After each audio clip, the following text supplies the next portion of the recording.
সম্মানিত দর্শক শ্রোতা, পরম সৃষ্টিকর্তা যিনি অসীম দয়ালু, শুরু করছি তার নামে।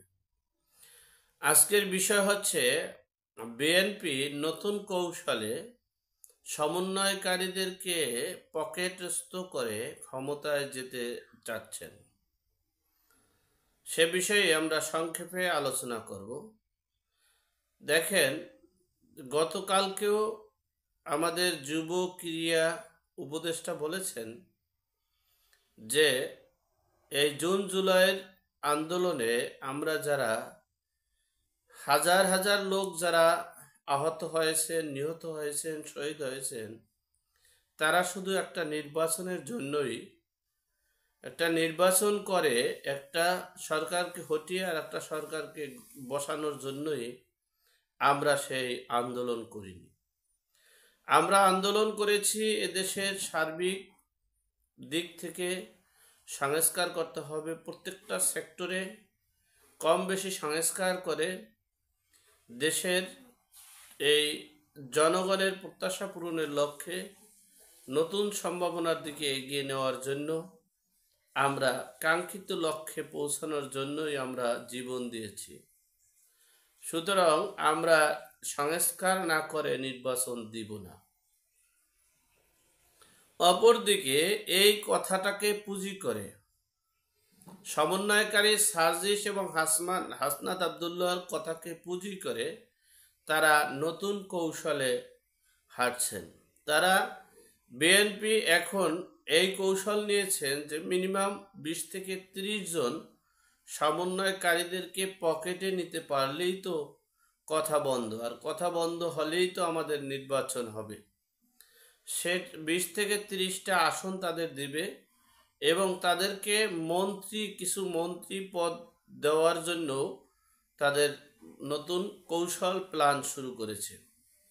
সেখানে এই সার্জিস, হাসনাত সহ যারা আছেন তাদেরকে যদি 20টা আসন দেওয়া হয়, সেই 20টা আসনের মাধ্যমে এই সমন্বয়কারীদেরকে তাদের পকেটস্থ করে ফেলবে।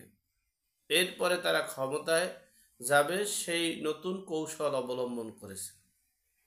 অপরদিকে আমি সমন্বয়কারীদেরকে বলবো, আপনাদেরকে কৌশলে হয়তো বা আপনারা 20টা আসন নেবেন, সেই 20টা আসন দেখা গেছে কৌশলে সেই 20টার ভিতরে 5টা আসন হয়তো বা আপনারা লাভ করতে পারবেন, কারণ তাদের যে আসনগুলো ছেড়ে দিতে হবে সেই আসনগুলোই আপনাদের ছেড়ে দিতে হবে, আপনাদের আসনগুলোই ছুটে যাবে।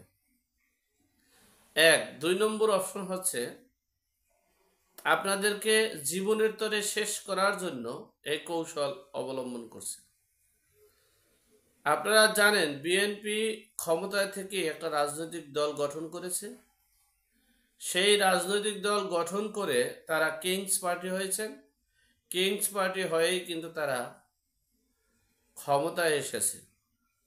সুতরাং তাদের ভয়, বিএনপিদের ভয় কিন্তু সেটাই যে আপনারাও ক্ষমতায় থেকে যদি পার্টি করেন আর সেই পার্টি যদি নির্বাচনে অংশগ্রহণ করে তাহলে তারা ক্ষমতায় যাবে।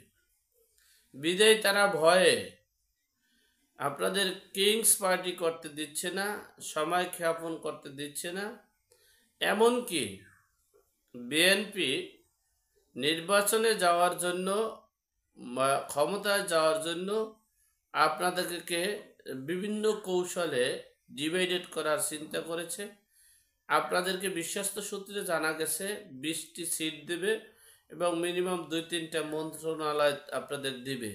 সেই অঙ্গীকার নিয়ে হারছে। এখন দেখা গেছে 20টা সিটের জায়গায় যদি 5টা এমপি হয়, সেখানে তো মন্ত্রী পাওয়ার প্রশ্নই আসে না।